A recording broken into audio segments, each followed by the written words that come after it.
జాదు పువ్వు సోకి నీ సోకు కందేనే వెలికి రాని వెర్రి ప్రేమ కన్నీటి ధారలోన కరుగుతున్నది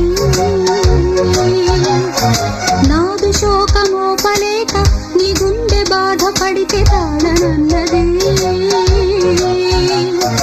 మనుషులెరుగలేరు మామూలు ప్రేమ కాదు అగ్ని కంటే స్వచ్ఛమైనది మమకారమే ఈ లాలి పాటగా రాసేది హృదయమా